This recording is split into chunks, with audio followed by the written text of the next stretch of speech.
Welcome back to Wander and Wonder, Storytime with Priscilla. Today we're reading chapters 18 and 19 of The Wonderful Wizard of Oz. Dorothy realizes she's been left behind and the friends must decide what to do next. Their journey continues as they head into the unfamiliar territory where new dangers and new discoveries await.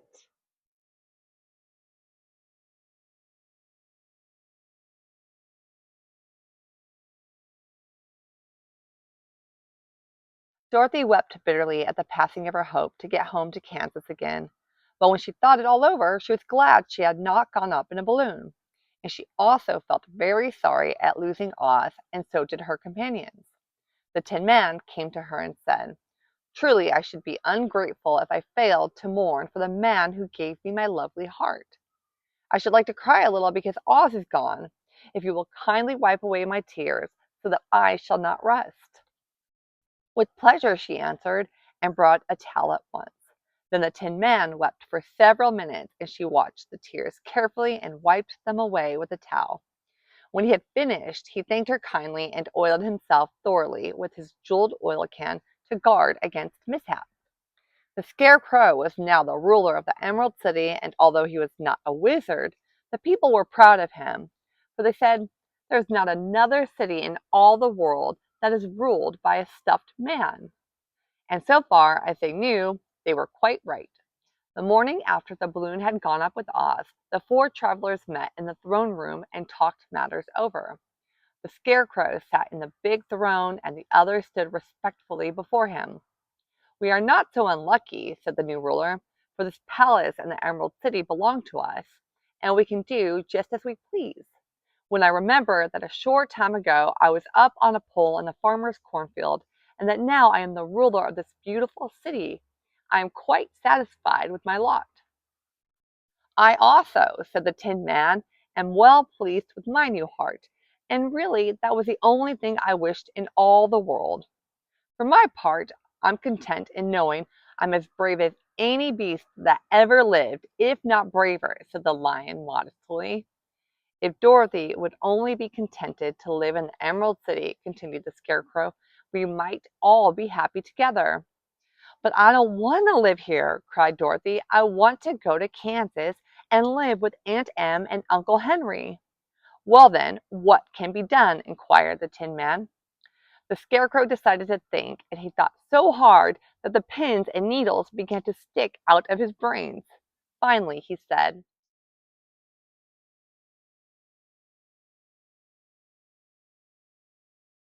"Why not call the winged monkeys and ask them to carry you over the desert?" "I never thought of that," said Dorothy joyfully. "It's just the thing. I'll go at once for the golden cap." When she brought it into the throne room, she spoke the magic words, and soon the band of winged monkeys flew in through the open window and stood beside her. "This is the second time you have called us," said the Monkey King, bowing before the little girl.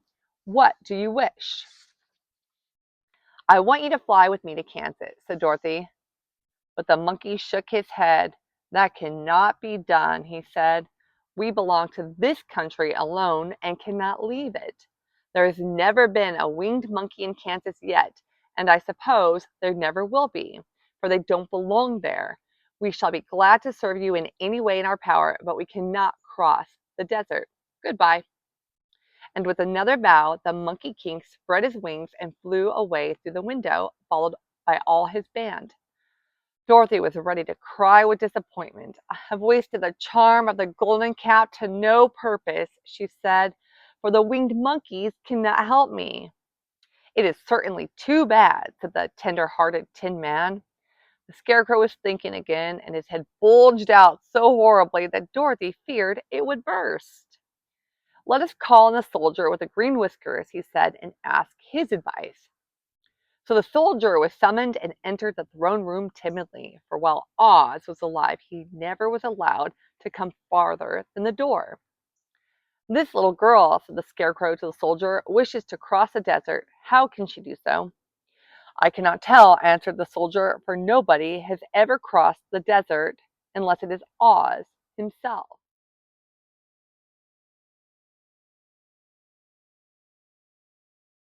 Is there no one who can help me? Asked Dorothy earnestly.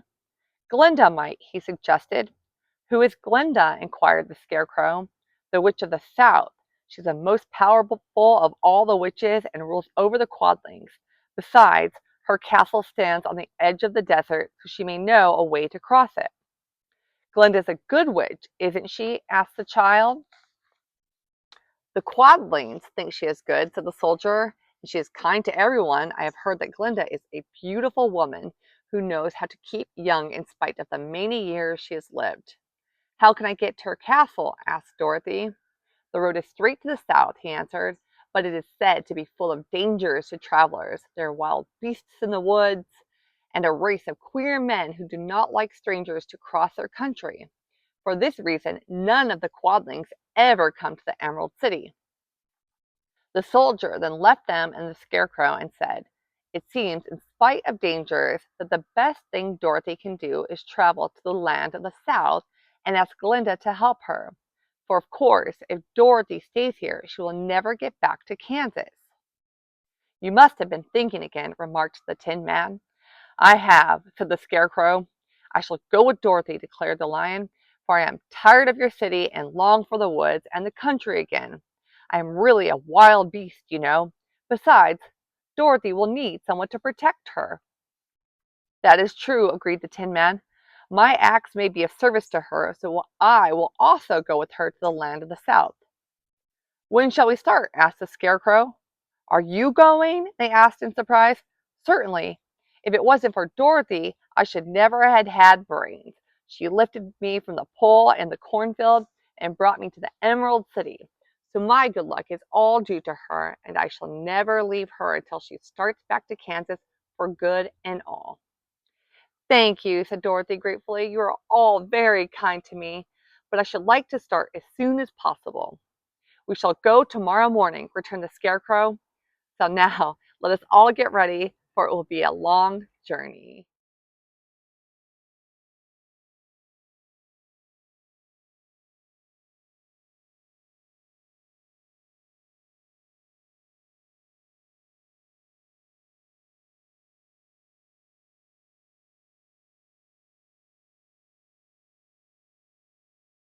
Chapter 19, Attacked by the Fighting Trees.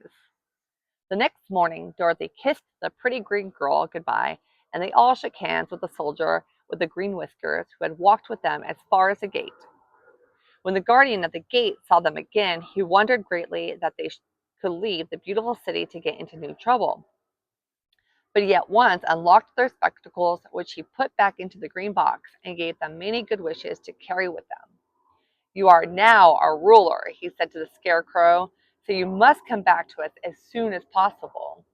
I certainly shall, if I am able, the Scarecrow replied, but I must help Dorothy to get home first. As Dorothy bade the good-natured guardian a last farewell, she said, I've been very kindly treated in your lovely city, and everyone has been good to me. I cannot tell you how grateful I am. Don't try, my dear, he answered. We should like to keep you with us, but if it is your wish to return to Kansas, I hope you will find a way. He then opened the gate at the outer wall, and they walked forth and started upon their journey. The sun shone brightly as our friends turned their faces toward the land of the South. They were all in the best of spirits and laughed and chatted together. Dorothy was once more filled with the hope of getting home, and the Scarecrow and the Tin Man were glad to be of use to her. As for the Lion, sniffed the fresh air with delight and whisked his tail from side to side in pure joy at being in the country again, while Toto ran around them and chased the moths and butterflies, barking merrily all the time. City life does not agree with me at all, remarked the Lion as they walked along at a brisk pace.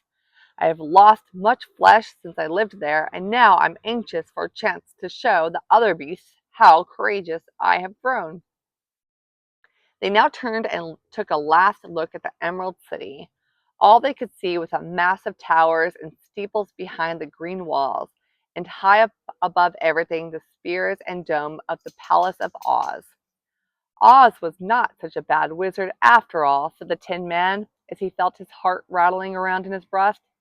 He knew how to give me brains, and very good brains too, said the Scarecrow.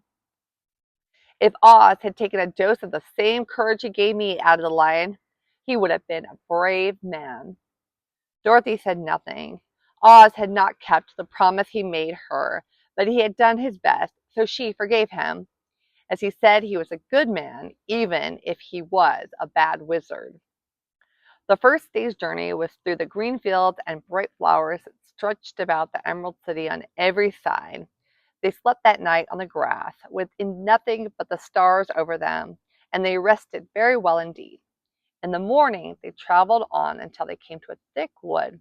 There was no way of going around it, for it seemed to extend to the right and left as far as they could see, and besides, they did not dare change the direction of their journey for fear of getting lost. So they looked for the place where it would be easiest to get into the forest. The Scarecrow, who was in the lead, finally discovered a big tree with such wide spreading branches that there was room for the party to pass underneath. So he walked forward to the tree, but just as he came under the first branches, they bent down and twined around him.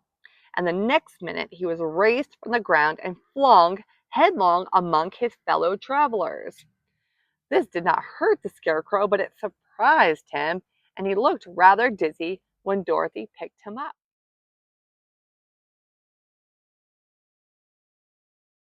"Here's another space between the trees," called the Lion. "Let me try it first," said the Scarecrow, "for it doesn't hurt me to get thrown about." He walked up to another tree as he spoke, but its branches immediately seized him and tossed him back again. "This is strange," exclaimed Dorothy. "What shall we do?" "The trees seem to have made up their minds to fight us and stop our journey," remarked the Lion. "I believe I will try it myself," said the Tin Man, and shouldering his axe, he marched up to the first tree that had handled the Scarecrow so roughly. When a big branch bent down to seize him, the Tin Man chopped at it so fiercely that he cut it in two. At once, the tree began shaking all its branches as if in pain, and the Tin Man passed safely under it.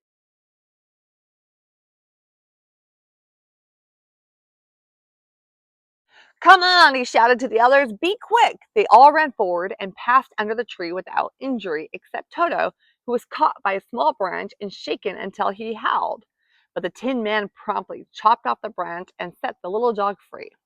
The other trees of the forest did nothing to keep them back, so they made up their minds that only the first row of trees could bend down their branches, and that probably these were the policemen of the forest, and given this wonderful power in order to keep strangers out of it. The four travelers walked with ease through the trees until they came to the farther edge of the wood.